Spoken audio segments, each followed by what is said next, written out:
True rest impacts how you sleep.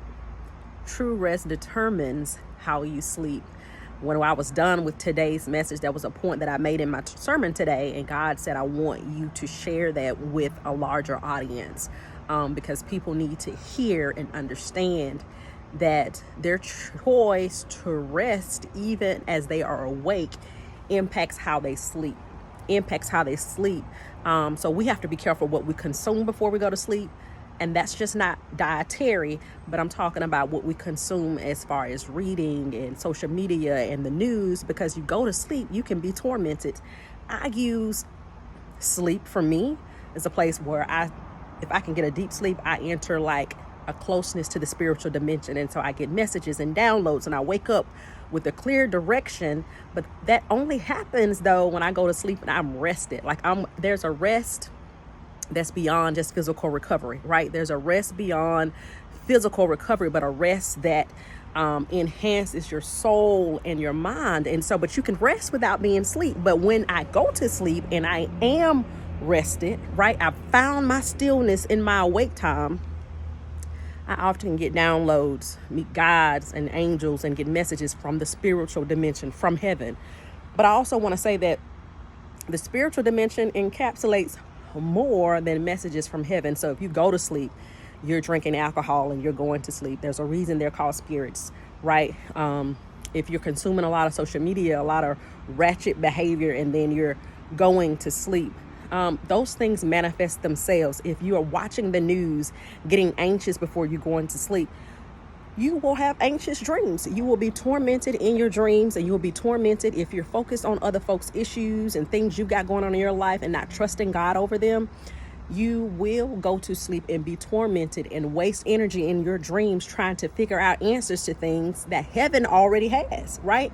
Jesus said, come unto me all who are weary and heavy laden, and I will give you rest. My friend Salem Green said it to me this way. Like she said, rest is just not a state or a place, it's in a person. So our rest, we find it in Jesus, right?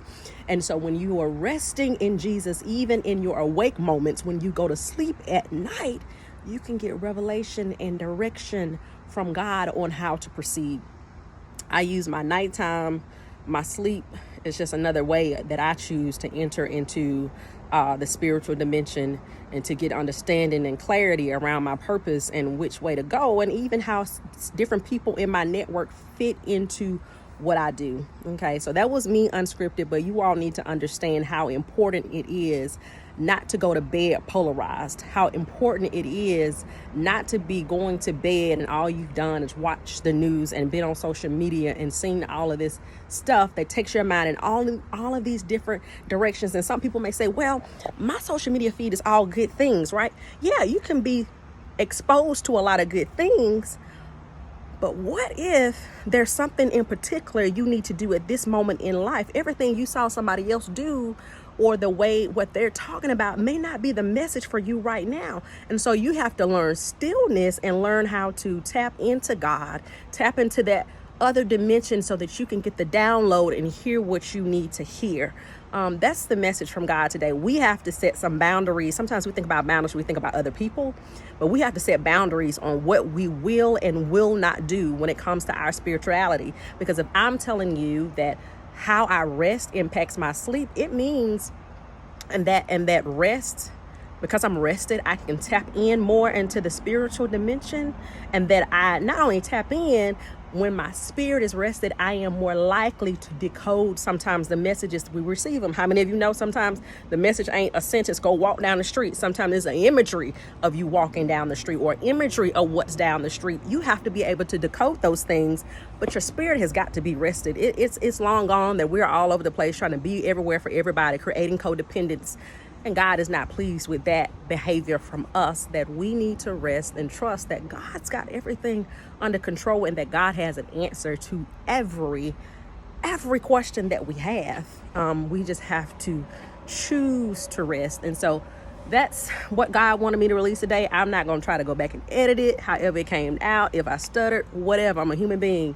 But that's the message, and I pray that your heart receives that on today, that there is a rest beyond physical recovery that is sacred and important to your spiritual walk.